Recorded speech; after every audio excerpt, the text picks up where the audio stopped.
हाँ बच्चों, आज हम वर्कशीट 10 के बारे में थोड़ी सी बात करते हैं। तो इसमें आपने पदार्थ के बारे में स्टडी किया है। पदार्थ आप जान गए होंगे। पदार्थ क्या होता है? पदार्थ जो है कणों से मिलकर बनता है। पदार्थ छोटे छोटे कणों से मिलकर बनता है। आपने काफ़ी कुछ सीख लिया है। और ये कण, इन कणों के क्या लक्षण होते हैं वो हम बात करेंगे। कि कणों के बीच में रिक्त स्थान होता है। जैसे मान लो ये पदार्थ के कण है, तो ऐसे इनके बीच बीच में थोड़ा थोड़ा खाली स्थान होता है। इस तरह से रिक्त स्थान होता है। और फिर ये जो पदार्थ के कण हैं वो एक दूसरे को क्या करते हैं? एक दूसरे को अपनी तरफ आकर्षित करते हैं। ये इसका दूसरा लक्षण है। और पदार्थ के कण निरंतर गतिशील होते हैं, कि ये लगातार ऐसे गति करते रहते हैं। तो ये जो 3 लक्षण हैं ये हर पदार्थ के अंदर होते हैं। अब हम समझते हैं जो पदार्थ की परिभाषा आपने यहाँ से लर्न की होगी कि वह वस्तु जिसका द्रव्यमान होता है और जो स्थान घेरती है उसे पदार्थ कहते हैं। अब पदार्थ 3 अवस्थाओं में पाया जा सकता है: ठोस, द्रव और गैस। तो ठोस में क्या होता है? ठोस में जैसे आपने सीख लिया, ठोस में क्या होता है कि पदार्थ के कण बहुत पास पास होते हैं।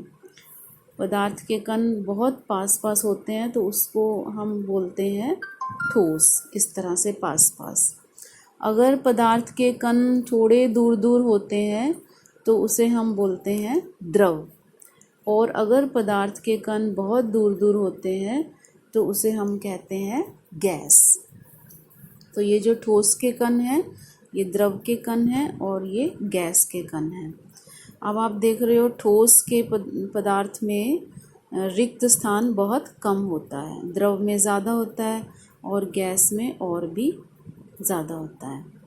अब ये पास पास क्यों है? क्योंकि इनमें आकर्षण बल अधिक होता है, एक दूसरे को ज़्यादा आकर्षित करते हैं, तो इसलिए ये पास पास हैं।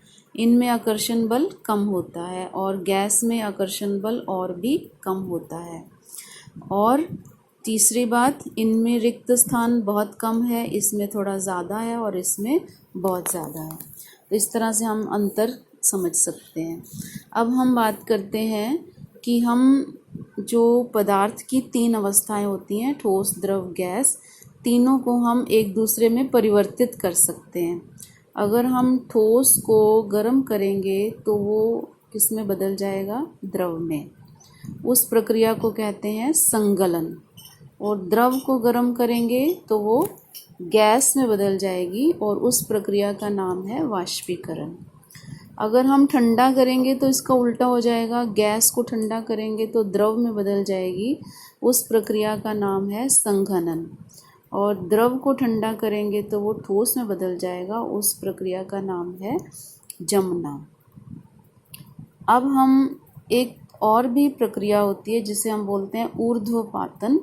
वो क्या होती है कि कुछ ठोस पदार्थ ऐसे होते हैं जो गर्म करने पर सीधे गैस में बदल जाते हैं। कुछ ठोस जैसे कि शुष्क बर्फ, इसका उदाहरण है शुष्क बर्फ, और उदाहरण है कपूर। ये पदार्थ ऐसे होते हैं जो गर्म करने पर सीधे गैस में बदल जाते हैं, उस प्रक्रिया को कहते हैं ऊर्ध्वपातन। और इस तरह के पदार्थों को हम कहते हैं ऊर्ध्वपातित पदार्थ। ये हमें समझ में आ गया। आगे हम बात करते हैं मिश्रण। उससे पहले हम अगर देखें, जो पदार्थ है वो 2 प्रकार का होता है: पदार्थ, शुद्ध पदार्थ और मिश्रण। पदार्थ 2 प्रकार का, शुद्ध और मिश्रण। अब शुद्ध से क्या मतलब है? शुद्ध पदार्थ का मतलब है कि जो पदार्थ एक ही प्रकार के कणों से मिलकर बनता है, एक जैसे। जो पदार्थ एक जैसे कणों से मिलकर बनेगा उसे हम कहेंगे शुद्ध पदार्थ। और जिस पदार्थ में एक से अधिक प्रकार के कण, जैसे मान लो एक छोटा, एक बड़ा, एक कैसा, अलग अलग प्रकार के कणों से मिलके बनेगा, उसे हम कहेंगे मिश्रण। क्या फिर से कि वह पदार्थ जो एक जैसे एक ही प्रकार के कणों से मिलकर बनता है वो उसे कहते हैं शुद्ध पदार्थ, और जो दो या दो से अधिक प्रकार के कणों से मिलकर बनता है उसे कहते हैं मिश्रण। और शुद्ध पदार्थ दो तरह के हो सकते हैं, तत्व और यौगिक। ये उदाहरण है, शुद्ध पदार्थ का उदाहरण है तत्व और यौगिक। सभी तत्व और सभी यौगिक शुद्ध पदार्थ हैं। तत्व में जैसे उदाहरण दिया है लोहा, सोना, चांदी, जैसे आप पढ़ते हो सोडियम, पोटाशियम, कैल्शियम, ये सब तत्वों के नाम हैं। हाइड्रोजन, ऑक्सीजन, तो ये सभी तत्व हैं। और यौगिक में जैसे पानी, ग्लूकोज, और ले सकते हो कार्बन डाइऑक्साइड, सोडियम क्लोराइड ले सकते हो, नमक जो खाने में काम आता है। तो ये सभी क्या हैं, ये यौगिक हैं।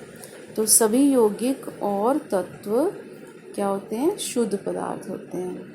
अब अगर हम तत्व की परिभाषा समझें तो तत्व जो है किसी भी पदार्थ का सरलतम कण, यानी जिसको हम और सरल ना कर सके उसे हम कहते हैं तत्व। जैसे हाइड्रोजन, ऑक्सीजन, इन पूरा विश्व जो है इन तत्वों से मिलकर बनता है। धीरे धीरे आप आगे समझेंगे। ऐसे ही यौगिक जो है वो दो या दो से अधिक तत्वों के रासायनिक संयोग से बनता है। जब दो या दो से अधिक तत्व रासायनिक क्रिया करते हैं तो उससे क्या बनता है, यौगिक। जैसे कार्बन जमा ऑक्सीजन बना कार्बन डाइऑक्साइड। कार्बन एक तत्व है, ऑक्सीजन एक तत्व है, दोनों में रासायनिक क्रिया होने पर क्या बना, कार्बन डाइऑक्साइड। कार्बन डाइऑक्साइड क्या होगा, यौगिक। तो यौगिक क्या होते हैं, दो या दो से अधिक तत्वों के रासायनिक संयोग से मिलकर बने पदार्थ को क्या कहते हैं, यौगिक। अब हम बात करते हैं मिश्रण। मिश्रण दो प्रकार के हो सकते हैं, समांगी मिश्रण और विषमांगी मिश्रण। समांगी मिश्रण वे होते हैं जिनकी रचना एक समान होती है, एक जैसे। वो मिश्रण जो पूरा एक जैसा है। जैसे आपने पानी में नमक घोल दिया तो नमक पानी में घुल गया। जो चीज़ अच्छे से घुल जाती है वो समांगी मिश्रण बनाती है, और जो नहीं घुलता, जैसे आपने पानी में मिट्टी डाल दी, मिट्टी घोल दी, तो वो क्या बनेगा, वो बनेगा विषमांगी मिश्रण। ठीक, तो समांगी मिश्रण की रचना एक समान होती है और विषमांगी मिश्रण की रचना एक समान नहीं होती। समांगी मिश्रण का उदाहरण है जैसे नमक और पानी का घोल। विषमांगी का उदाहरण है जैसे मिट्टी और पानी का घोल या नमक और चीनी का मिश्रण। ठीक है, तो ये विषमांगी मिश्रण। अब हमने तीन तरह के मिश्रण और पढ़े थे, विलयन, निलंबन और कोलॉइड। जो विलयन होते हैं वो समांगी मिश्रण होते हैं, जैसे नमक जमा पानी, इसको हम बताएंगे विलयन। हम कहेंगे नमक का विलयन। और हवा भी क्या है, समांगी मिश्रण। वायु एक समांगी मिश्रण का उदाहरण है। और विषमांगी मिश्रण में जैसे मिट्टी जमा पानी। अब विषमांगी मिश्रण दो तरह के हो सकते हैं, निलंबन और कोलॉइड। निलंबन और कोलॉइड, इसको हम अलग से इनमें डिफरेंस पढ़ेंगे। अब हम ये क्वेश्चन देखते हैं कि ऐसे पदार्थ का नाम लिखिए जो अपने आसपास तीनों अवस्थाओं में पाया जाता है। तो उसका उदाहरण है जल। जल तीनों अवस्थाओं में, जैसे पानी हम पीते हैं तो जल हो गया, और वायुमंडल के अंदर जल वाष्प होते हैं तो वो उसकी गैसीय अवस्था हो गई, जल वाष्प। और इसको हम पानी को ठंडा करके बर्फ़ बनाते हैं तो बर्फ़ क्या है, वो इसका ठोस अवस्था है। अब जैसे कई बार बारिश होती है तो ओले गिरते हैं, तो ओले क्या है, वो पानी की ठोस अवस्था है। तो जल जो है वो तीनों अवस्थाओं में हम अपने आसपास देखते हैं। अब हम विलयन और निलंबन में अंतर अगर हमने समझना है तो उसके लिए आप ये देखेंगे इस तरह से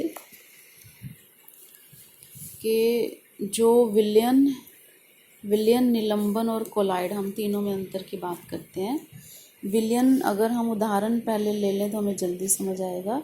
जैसे पानी में नमक, पानी लिया हमने और उसमें नमक मिला दिया तो वो बन गया, विलयन बन गया। ठीक है। और अगर हमने पानी में थोड़ा दूध मिला दिया तो वो क्या बन जाएगा, कोलॉइड बन जाएगा। पानी में दूध या पानी में स्याही। और अगर हमने निलंबन बनाने के लिए क्या लेंगे, हम पानी में थोड़ी सी मिट्टी डाल देंगे या हम चॉक पाउडर भी डाल सकते हैं। पानी जमा